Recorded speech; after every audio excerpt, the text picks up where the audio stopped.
here is just a crazy ass spot that I thought was insane. So in the miscellaneous news, I am going to add more because I always get a good reaction, just funny indie stuff, you know, because I'm a big fan of that. And if you guys want, I watch all the Botchamanias over on Patreon, and it's hilarious. Alt Jake joins me for a bunch of them. Funny times, and here's more of that, you know.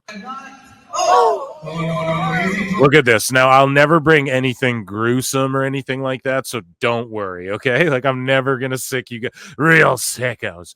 When I saw this, I had to look away at first, but trust me, it's okay. It's a looker. You can definitely look at it.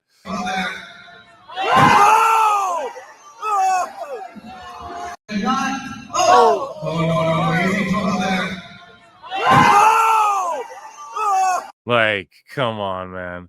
That is crazy. Oh my god, I need a music for botches, you know. And then here's this guy, Crack Lesnar, on the side here, right? And we're not clowning him, right? He's on his way up. Look up old pictures of Ricochet. Speaking of which, we got a couple Ricochet things here tonight.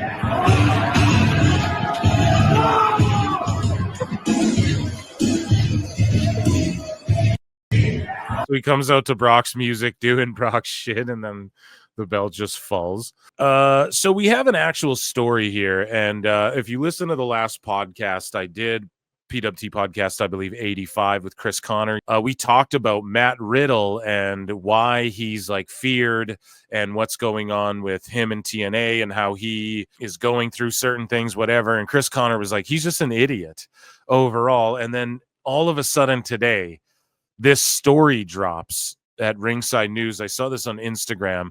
So Matt Riddle controversy escalates as promoter confirms refund and threatens countersuit. So Ringside News say that the drama surrounding Matt Riddle's alleged dealings with an indie wrestling promoter has taken another turn. Ringside News has confirmed with Dylan Hines, the promoter, accusing Riddle of misconduct, that the $2,000 refund was indeed returned. So I think there's some missing context there. Anyways, though, I don't know if anyone in chat can fill me in, but however, the story doesn't end there. Riddle accused of demanding $10,000 despite an $8,000 agreement and skipping a scheduled meet and greet is now facing pushback from Hines, who has doubled down on his claims. Ringside News has also learned that Riddle had not booked travel for the event, making his appearance at the meet and greet improbable from the start. Meanwhile, Misha Montana, Riddle's partner, has been vocal in her defense of the WWE alum, taking to X to lash out at the promotion. Montana has also indicated plans to sue the promoter, but Dylan Hines is standing firm. On his Facebook page, Hines responded directly to the legal threat, writing, "Don't make false accusations to someone that has screenshots that back up their statements, blah blah blah. I don't mean, feel free to sue, I'll sue you, blah blah blah."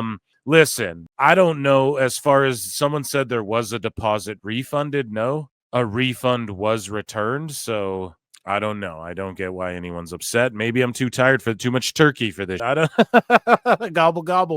But yeah, I don't know. Matt Riddle, figure that out, dude, because we've been defending you here a little bit. And then speaking of which, Ric Flair, who, old time wrestling, there's probably infinite stories exactly like this. So I don't know. Everyone's talking about it. Ric Flair says there seems to be a disconnect. Woo! This isn't about Wendy or anybody in my family. This is about a guy who owes me money from a business arrangement. Woo! 20 years ago. No, I mean, literally a $2 million business deal. I think about it every day. People always assume that with me, etc. You know, Flair plays victim. Carrie Silken goes, "Please pay me back the $41K you owe me for failing to appear at 4 signings. Sincerely, Carrie Silken."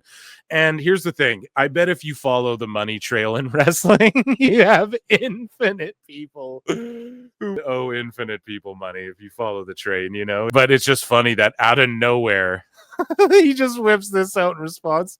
So I don't know. Riddle, Flair, Silken, y'all get on the phone, figure that out. The last one for miscellaneous news, Triple H Thoughts tweets this one out. WWE ID will not be calling. This is from NWA, and everyone's sharing this botch around. Again, it is scary, but like, it's kind of funny after they're all safe and you see how it plays out. It's funny. In the moment when you first see it, it's like terrifying.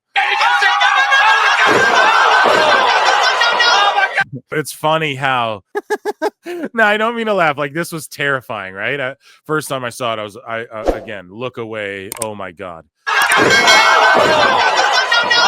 But I love how dude saves it, sort of like Arabian presses on the other guy, and then springs up and sells it, even though you know that was the scariest thing. His life flashed before his eyes.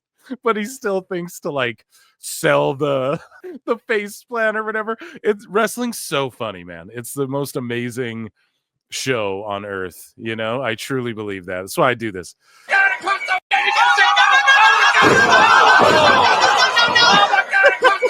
I love it, man. I love it. I don't know. Thank God they're both okay. I would not be laughing if either of them were hurt. Anyways, let's do some TNA news. So here you go. There's a little news right there, Zaya Brookside. It's the holidays. Hey, per sources within TNA, this is via Chris Prolific. He broke the Lucha Bros stuff, right? He said that he basically talked to Ray Phoenix, and he's like, I waited till they said before I said, but here's what I was told, etc., etc. So Chris Prolific says, per sources within TNA, the current rumors surrounding talent leaving due to pay cuts are inaccurate. Oh, so Phil was right again. What did I tell you guys? The dirt sheets heard all these contracts were up. Nobody tried to renegotiate yet. Literally a day later, we hear all these contracts are being renegotiated. And then there you go. And then there's a few people who will likely become free agents, and that's their prerogative, you know? Anyways, should not be believed due to it not being true. The current morale within TNA backstage has been very positive with the increase of ticket sales and returning to larger venues for major events. I also saw Nick Nemeth, and I forgot to bookmark it, but he did an interview with another podcast, and he said that he's like, yeah, I'm looking to stick with TNA and sell out big buildings. He's like, as we're moving into them. He's like, we're going into these bigger spots. And he's like, I want to be the guy to sell these out. And I'm telling you, AEW's in trouble, bro. I'm telling you, as far as being the number 2, they're in trouble. So Webb is Jericho, mama. Webb is Jericho, da Webb is. So Webb is Jericho. Let's go over to his site, right? Rock Wrestling Talk is Jericho. So YouTuber puts TNA's Jordynne Grace on blast for using her unwell dog for content. So this is the quartering. Are you guys familiar with the quartering? I've seen some of his videos where he just basically covers headlines and he just leans conservative politically. So he's always like, we're dunking on the libs and stuff. That's his whole gimmick, right? And a couple of his videos are funny, you know. I don't know. I can't like think of any off the top of my head. But I'm definitely familiar with the quartering, right? Like I think he's got millions of subs and he's like very popular, you know, in that space or whatever. And so I didn't even know that Jordynne Grace, I just know Jordynne Grace loves her dog. I didn't know her dog was unwell. I'm going to put that out there. Or maybe I'd seen it on the timeline, but I just didn't register. I didn't know she used an unwell dog for content. So we're sort of learning here. Now, people make jokes about Jericho and his wife and their political leanings. So maybe they favor the quartering because I believe he leans sort of their way. Either way, we're not making this a political thing. I'm just saying I'm learning this with you guys. So I don't know how they're going to paint this picture or the accuracy of any of this. So I'm going to read it. No one get mad at me. I'm just okay. So Jordynne Grace is very active on X, and while this has seen her cause controversy in the past with bad takes, yeah, so they're just like blatantly bad takes. Like Chris Benoit couldn't compete with most present day wrestlers. Yeah, that is a bad take. She has used the platform to build a solid following. Yeah, I mean, I follow her. She's great, man. Who doesn't like Jordynne Grace? However, the TNA talent has again attracted negativity after revealing that one of her pet dogs has gotten into her edibles. Oh, like weed edibles, resulting in veterinary treatment. Okay, so let's think about this. Yeah, that is dangerous for dogs, man. They can die from that. So that is not good. But again, you got to be responsible, but also mistakes happen. Like, you know, she never intentionally did that, but again, god damn, got to be careful about that. Anyways, though, while most fans understand accidents happen, exactly, you got to be understanding. Like, she would never, she loves her dog so much. If you look at her socials, anyways, he goes, popular YouTuber The Quartering has put Grace on blast for having poisoned her dog, Jesus, and then using her clearly impaired pet to create content for social media engagement. Yeah. Okay, so what does At The Quartering say? She poisoned her dog by letting it get into her drugs.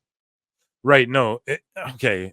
Maybe say she accidentally, I'm not here to language police, but she accidentally poisoned her dog, right?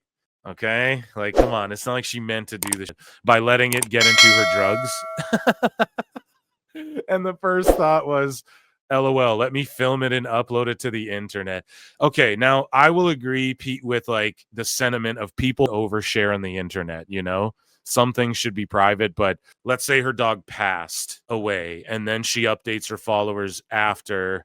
Are you still gonna be like, she poisoned her dog and thought about and is passing it off or something? Like, you just try and be negative about it. Anyways, quartering, I'm positive of that. Or maybe not. Maybe I'm wrong. But 28-year-old Grace broke into the pro wrestling business in 2011 and quickly accumulated a devoted fan base due to her charisma and in-ring ability. Yet she actually took a break from wrestling to pursue competitive bodybuilding, seemingly seeing this as her future. Still, after TNA offered her a big money deal to return, she couldn't say no, and now it appears she is destined to join WWE's NXT brand once her contract expires around January 2025. Yeah, I don't know. Crazy, though. That guy's got a lot of followers, so wrestling's mainstream. I'm praying for her dog. I hope Jordan's all good and